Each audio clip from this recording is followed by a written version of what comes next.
Good morning, readers. Today is launch day for He Was Not There, Zachary Goldman Mysteries number 6. This is part of a series, but it can also be read as a standalone, as all of my mysteries can.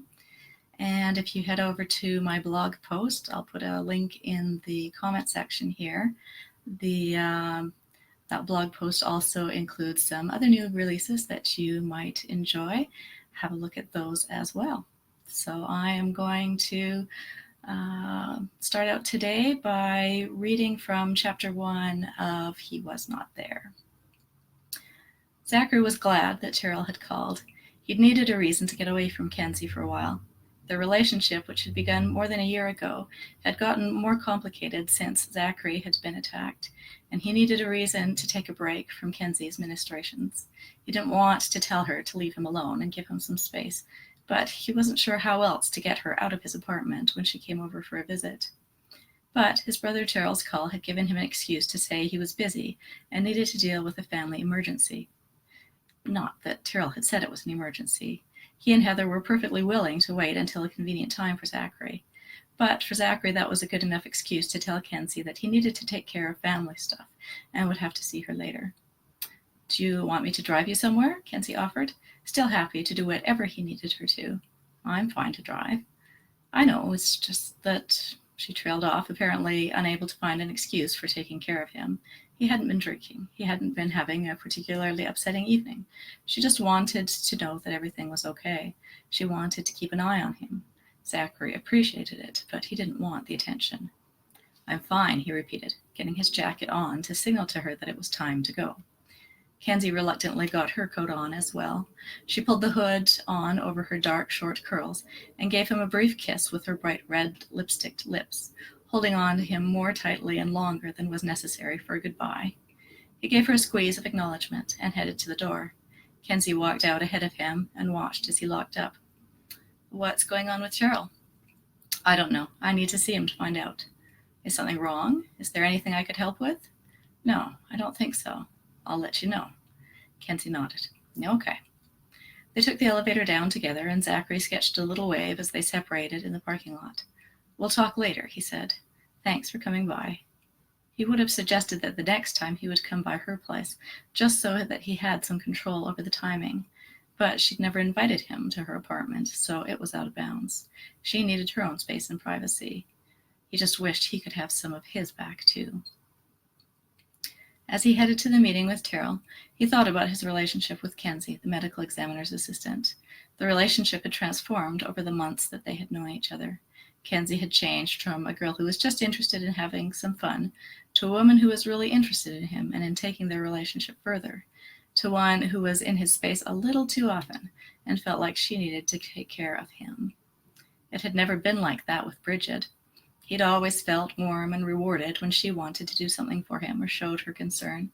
His ex-wife had more often been angry and critical when he went through a crisis, upset with him for taking too much from the relationship. He had tried to take care of Bridget, too. He had tried not to let it be a one-sided relationship, to put as much into the marriage as he took out of it. But she had never seen it that way. She had only seen him sucking the energy out of her, taking time away from her parties and social events. He had never felt smothered by Bridget. Like with his relationship with his mother before he was put in foster care, he had felt like he had to earn every bit of her attention and every smile and kindness she might bestow upon him. It was good that his younger brother, Terrell, was back in his life. Zachary hadn't had any contact with biological family for 30 years, and it felt good to see him again. And he was going to meet Heather. He hadn't seen any of the others since the fire. He could remember the scrappy little blonde tomboy Heather had been. His second sister, a couple of years older than he was, she'd been one of his little surrogate mothers, one of the two big sisters who tried to keep the younger children out of trouble and out from underfoot to avoid any unnecessary problems with their mother or father. To him, they'd seemed so much older and more mature at the time. He'd only been 10, and they had seemed like adults to him. He hadn't expected to meet any of the other kids. Even Terrell had said that he hadn't met Heather face-to-face since they'd found each other. They talked on Skype or FaceTime, but hadn't actually gotten together. What could have happened that had changed that? Was it just the natural progression of their relationship, or was something wrong? Tyrrell had sounded concerned on the phone, then relieved when Zachary said they could meet right away instead of trying to put it off and schedule something in the future. But maybe he was reading too much into it.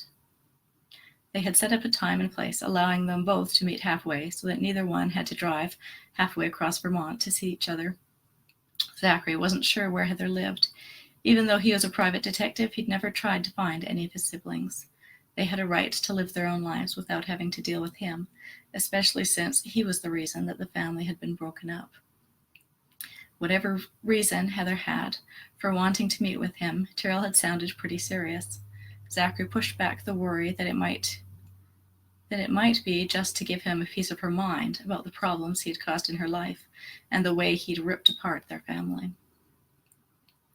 They had agreed to meet at a coffee shop. Clintock was a small town, so it didn't take long to find the little store.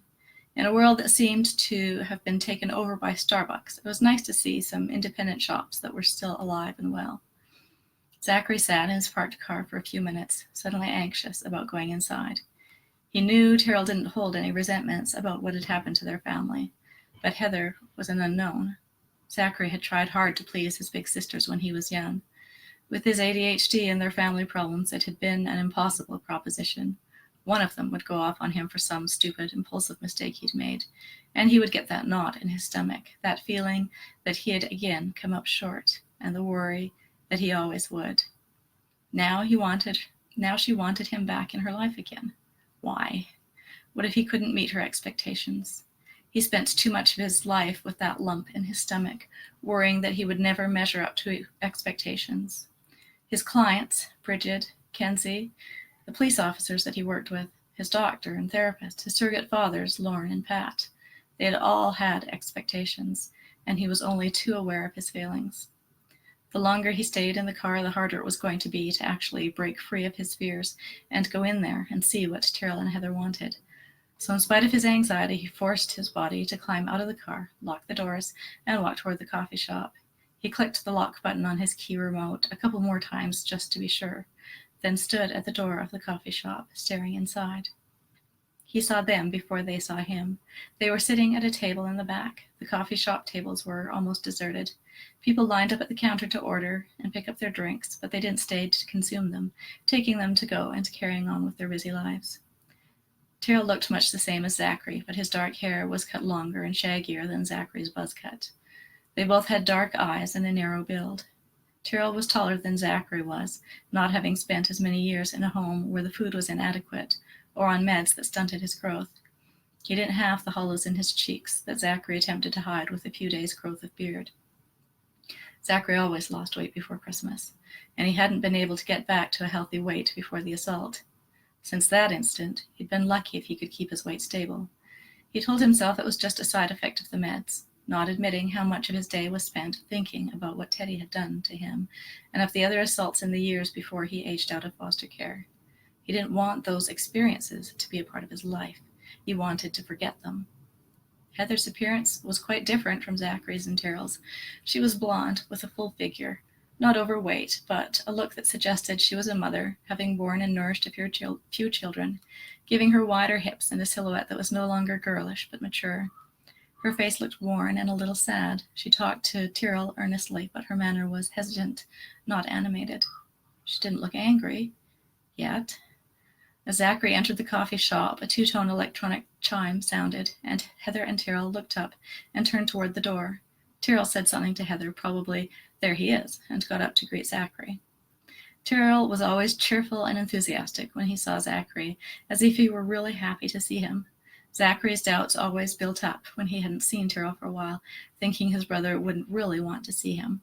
But when he saw Tyrrell's face wreathed in smiles, and the way he reached out his hand to shake Zachary's and then pulled him in for a hug, he couldn't doubt it. Tyrrell slapped Zachary on the back and then pulled back to look at him. "How are you, Zach? Doing okay?" It was the first time Tyrrell had seen Zachary face to face since the assault, so he looked Zachary over searchingly, wanting to verify for himself that Zachary wasn't horribly mutilated. "I'm fine," Zachary assured him. He looked past Tyrrell to Heather, who had remained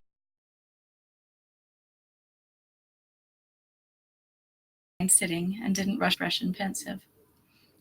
Tyrrell turned and looked toward Heather. "Come and meet her." They walked over to the table. Heather again still didn't stand up to hug him or shake his hand. He sat down and she nodded at him. Hi. Hi, Heather. Her eyes moved over him, taking everything in and finally stopping on his face. Wow. You look just the same. Really? He thought of himself as almost a completely different person from who he had been before the fire. He'd only been 10 years old. How could he look the same as an adult? But he remembered recognizing Tyrrell's eyes, how they danced just the way they had when he was 5. It didn't matter if the rest of him had grown up. Zachary had still seen his little brother in those eyes. Heather nodded. Zachary fumbled for something to say. You grew up. She gave a little smile. Yeah, that's the way it works. He didn't see it yet. He couldn't find the little girl's face he remembered in this grown-up woman. So, how are you? Tyrrell said. You're married with a couple of kids? Yeah, they're grown up now. But I have a boy and a girl, and Grant. Yes. You're still married after the kids moved out? How many years is that? 24. Wow, coming up with a big one. That's really something. Not a lot of people make it that far anymore. Of course, his perspective was slightly skewed, spending hours following unfaithful spouses during or before divorces, but lasting 24 years was still a big accomplishment. We've had our ups and downs, Heather said, but I never really considered leaving him over any of our issues. We just pressed on through them. You're not married? No, divorced. We managed about 2 years. Doesn't measure up too well to your 24 years, does it? Living with someone else can be hard. Heather's voice was toneless. She sounded as if she were far away. If there are things that you can't come to terms with? Zachary nodded. I guess we were just too different. We wanted different things. But it wasn't really their philosophical differences that had precipitated the divorce. The truth was far more painful than that. Zachary didn't see the need to bare his soul to Heather yet. They hardly knew each other. He had the feeling she had come to him in some kind of trouble. She needed him for something. There was no point in telling her all of his problems when she was looking for help. Heather nodded and had a sip of her coffee. Zachary realized he hadn't ordered, and probably should have. He had to decide whether it would make Heather more uncomfortable for him to be sitting there without a drink, or for him to take a break, to go get one. On balance, he thought it was probably better to stay where he was. Heather seemed like she would spook at the slightest provocation. He glanced at Tyrrell to see what he thought of the situation. Tyrrell gave him a quick nod of encouragement, but Zachary didn't know where to go with the conversation. So, are you in contact with any of the others?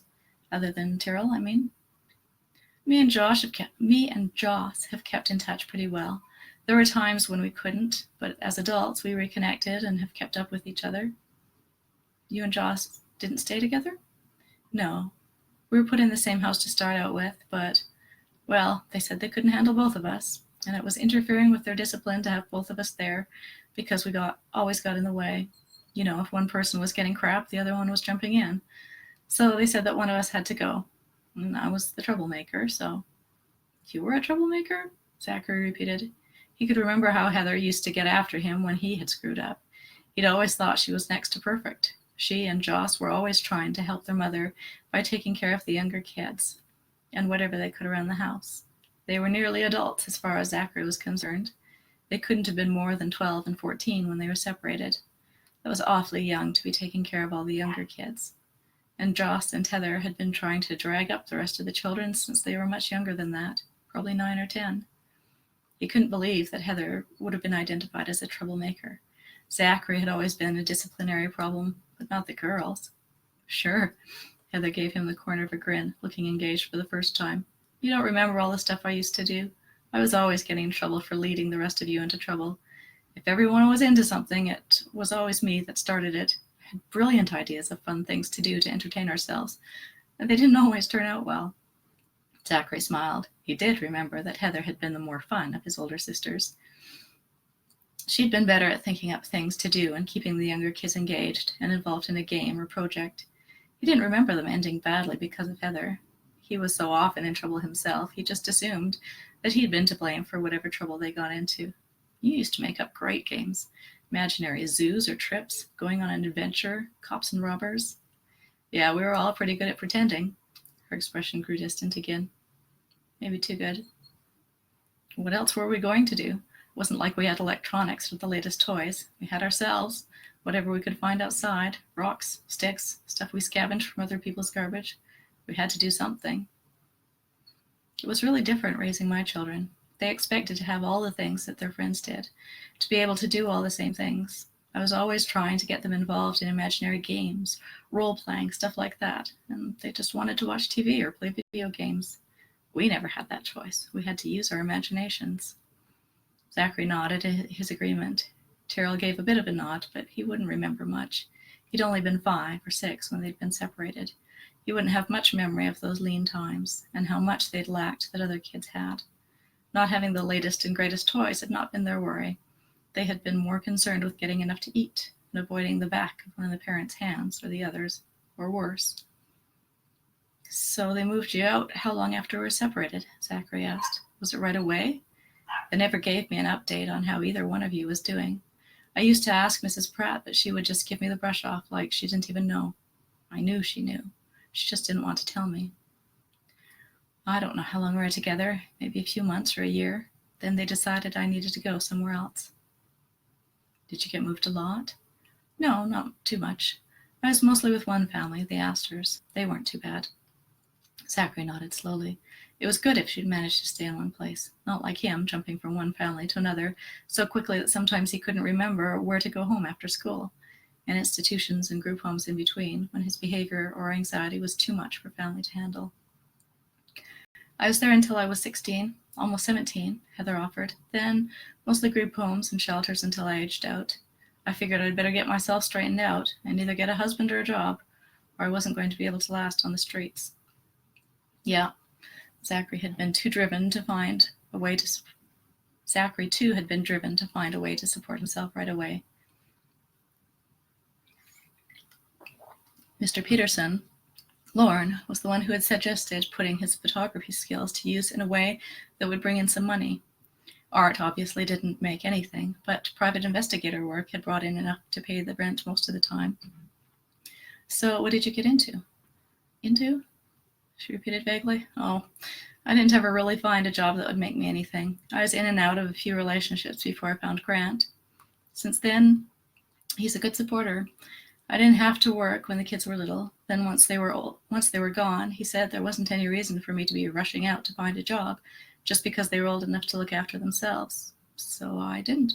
I just stayed at home, kept house, kept myself busy. Yeah? Good for you. I bet you were a really good mom. You were so good with us when we were kids. I don't think I was too bad at it, but I don't think I ever really excelled at anything, including being a mother. She shook her head and made a face as if he'd try to feed her something bitter. I didn't come here to talk about small talk and get caught up in each other's lives. Her words were clipped and abrupt. Zachary blinked at her. He thought that he'd been putting her at ease so that she would be able to share whatever it was that she'd come to him about. If it wasn't about the family and reuniting, then what was it? Heather opened her mouth, but she seemed uncertain of herself, no longer able to speak. She looked at Terrell as if he might help her. Terrell hesitated for a moment before venturing. Heather saw reports of what happened with Teddy Arturo. So had everyone else in the country. Even in the international stage, Teddy Arturo had been big news.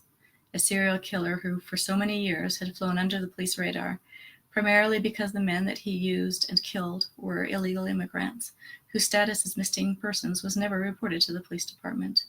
No missing persons meant no investigation, and he was able to keep torturing and killing men until Zachary had investigated the missing Jose Flores.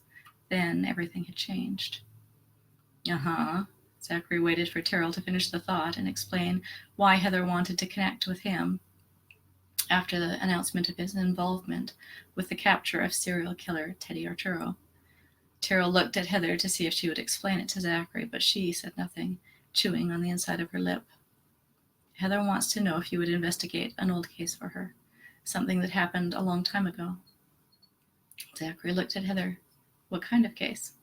She stared down at her coffee. Zachary again regretted that he hadn't gotten one for himself as soon as he'd walked into the coffee shop, but he seemed to have missed the opportunity. He waited, not pressing Heather to answer. She would get to it faster if he waited than if he tried to force her. He'd learned at least that much from his investigations and interrogations as a private detective. The hard-hitting style of the noir private eye didn't work, at least not for him. It happened a long time ago, she said. I don't know whether there's anything you can even do now. Cold cases I know a lot of them never get solved. Some of them do get solved, Zachary assured her, especially as new technologies come into existence. There are a lot of cases that have been solved recently solely on forensic evidence, where the technology to use it just wasn't there 10 or 20 years ago. But now they can go back and test the materials that they already have. Heather nodded. I know. I think about that whenever I see one of those cases. You never know until you try it. What kind of case was it? Most of his high-profile cases had been murder. With Heather approaching him due to his appearance on the national news scene, he was anxious about whether it was another murder case. What kind of murder could Heather have been involved in years before? I saw in the news about that serial killer, how he would abuse the men he'd kidnapped before he killed them. Yes, Zachary agreed. He focused on the pulse pounding in his head. He didn't want to go back there. He didn't need to replay what had happened to him. He'd been rescued, and everything else that had happened was like it had. He had been rescued, and everything that had happened between being kidnapped and being rescued was like it had happened to someone else. He didn't need to integrate it into his own memory. Zachary? He didn't even hear Heather or Terrell trying to call him back to earth. He just saw and heard and felt the things that had been done to him. He was in the grip of the memory, trying to pull away from what had happened to his body, trying to separate from it. He didn't want to allow it to become part of his consciousness. Zachary. Terrell's hand on his arm made Zachary jerk back instantly. He looked at Terrell in panic, then looked at Heather rising an inch or two off his seat before he realized he wasn't in any danger and plopped back down. Sorry, he swallowed. He looked at Heather. What happened? I was just telling you about how, I don't know whether, she looked back at Terrell for help. He didn't offer anything, just looking from her to Zachary. They said that he had captured you. They said it like it was just a few minutes. Was it? Just a few minutes?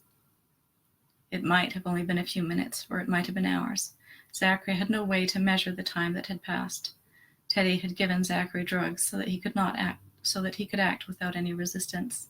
Zachary had been so doped up there'd been no chance of escape from the sadist who had worked him over, doing whatever his twisted little brain could come up with.